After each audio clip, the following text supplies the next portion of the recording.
गरीब साध साध सब नेक हैं, आप अपनी ठोरे। जो सतलोक ले जाएंगे वो साधु कोई और।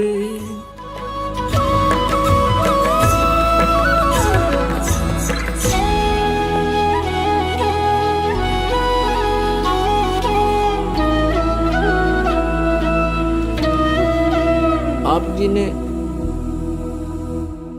श्री शिव पुराण, संस्कृत शहीदों शिव पुराण है और वेंकटेश्वर प्रेस से जो प्रकाशित और छपी है,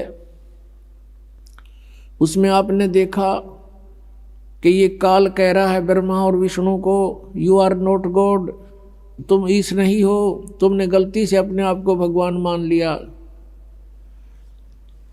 तो वो कहता मैं ही ईश्वर हूं, ये सब मेरा है। यहां परमात्मा कहते हैं स्वयं आकर के बताया है, और जिन महापुरुषों को वो मिले हैं उन्होंने उस परमात्मा की गवाही दी है। परमात्मा कहते हैं मुल्ला माया मग में बैठी, अनसा चुन चुन खाई, ये ज्योत स्वरूपी कहे निरंजन में ही करता भाई। एक न करता दो न करता नौ ठहराए भाई, और 10वां भी धुंधर में मिल जा सत कबीर दुहाई। ये ज्योत स्वरूपी निरंजन कहता मैं हूं परमात्मा, ये सब कुछ मेरा है। तो गरीबदास साहब जी कहते हैं कि परमात्मा के बारे में तो हमें जानकारी भी नहीं। ये ज्योत स्वरूपी कहे निरंजन, ये काल कहता मैं ही करता भाई, हमें मूर्ख बना रहा ये। और एक न करता दो ना करता, ये 9 करता ठहरा दिए, 9 अवतार ये सारे भगवान। और कहते 10वां भी धुंधर में मिलेगा, एक सत कबीर दुहाई। सत माने अविनाशी। क्या बताते हैं कि जैसे श्री राम, श्री कृष्ण और अन्य ये 9 अवतार मानते हैं, कहते हैं वो सब यहाँ मृत्यु को प्राप्त होकर गए हैं। और 10वां निकलंक नाम से आएगा राजा हरिश्चंद्र वाली आत्मा। और परमात्मा ने बताया कलयुग के अंदर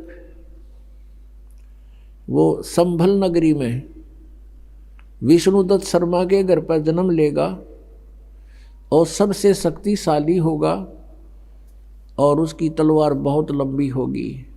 उस समय सभी व्यक्ति कृतघ्नी हो जाएंगे, कोई भी आन कान रह नहीं, मांसाहारी प्राणी होंगे, सब पाप आत्मा हो जाएंगी। उनको फिर वो 10वां अवतार काटेगा, सबको अपनी तलवार से नाश करेगा, जैसे परशुराम जी ने अक्षत्रियों को नाश किया था।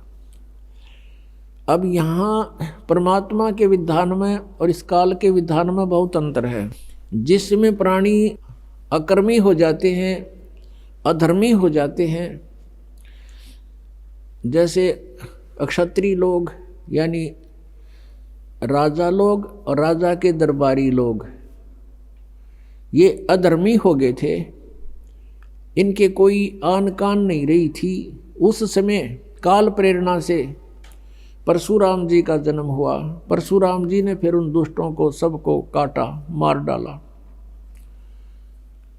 अब ये विधान है इस काल का कि निकम्मों को ऐसे सेट करना है, और परमात्मा का विधान है कि किसी बुरी आत्मा हो, अब वो अज्ञान से बुरी होगी और इस तत्व ज्ञान से वो ठीक हो जाएगी।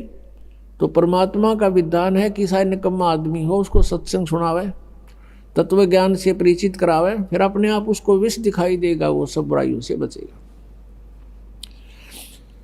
लेकिन काल उस तत्व ज्ञान को नहीं चलने देता, उसको डर बना रहता है कि इससे परिचित होने के बाद प्राणी यहाँ नहीं रहेगा।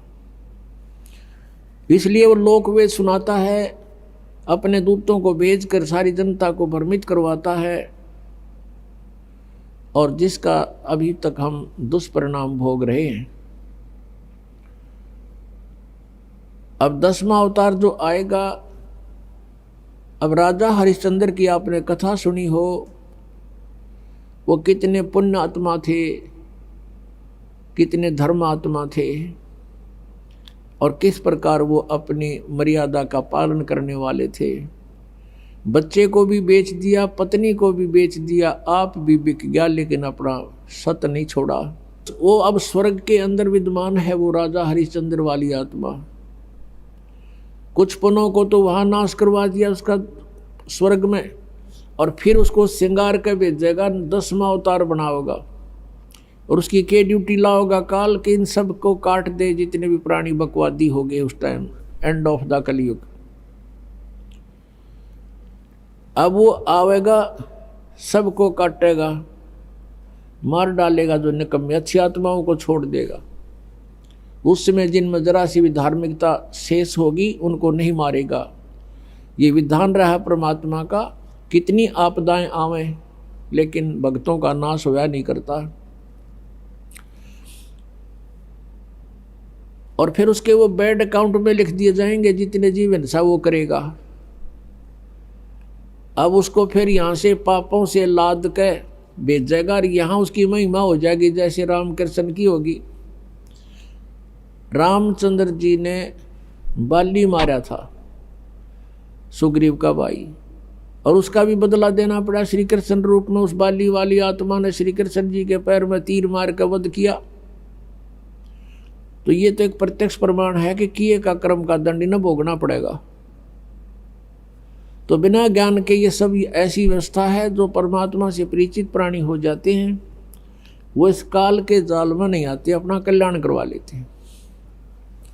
तो क्या बताते हैं परमात्मा कि हम उनकी पूजा करते रहे जो भगवान नहीं थे, जो हमें कोई लाभ नहीं दे सकते थे, हमारे पापों का नाश नहीं कर सकते थे, हमें काल के जाल से नहीं छुड़वा सकते थे।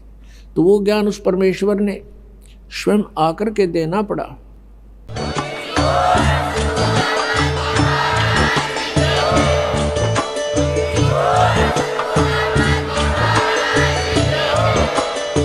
सुन रहे थे जगत गुरु तत्वदर्शी संत रामपाल जी महाराज जी के मंगल प्रवचन। अधिक जानकारी के लिए विजिट कीजिए हमारी वेबसाइट www.jagatgururampalji.org। संत रामपाल जी महाराज जी के शुभ आशीर्वाद से पूरे विश्व भर में 500 से भी ज्यादा नाम दीक्षा केंद्र हैं, जिन पर संत रामपाल जी महाराज जी द्वारा ऑनलाइन निशुल्क नाम दीक्षा दी जा रही है। अपने नजदीकी नाम दीक्षा केंद्र का पता करने के लिए संपर्क करें 8222880541।